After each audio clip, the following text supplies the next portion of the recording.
Hello mga Lodi, musta kayo dyan? Sa video to mga Lodi, share ko lang kung paano ang pagkabit ng valve seal na walang gamit na special tools. Yung special tools kasi dito nawala, kaya hanapan ko ng paraan. Pwede yung mga Lodi, hanap na kayo ng socket wrench na kasya sa kanya. Ito sa akin, nagkasya yung 14mm. Ito mga Lodi, ganito nyo lang. Nakahanap na kayo ng kasya na socket, diretso lang mga Lodi. Ganun pala yung sistema. Tapos pukpukin lang nyo dahan-dahan mga Lodi. Ganyan mga Lodi, pukpuk lang dahan-dahan.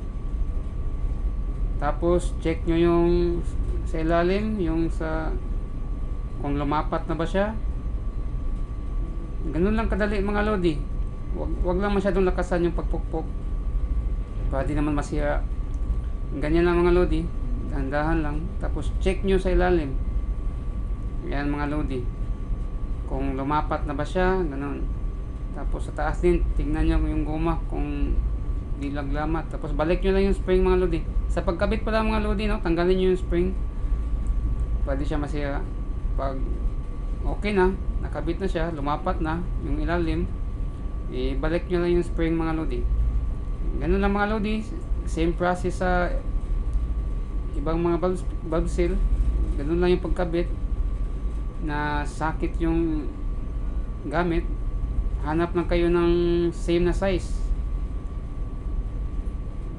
Yan, check nyo lang yung goma, tapos balik nyo yung spring.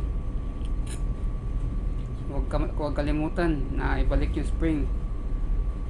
Tignan nyo kung lumapat talaga siya, kasi isa to sa mga dahilan kung bakit lumalakas yung konsumo sa langis mga Lodi, no? Yan yung experience ko din dito.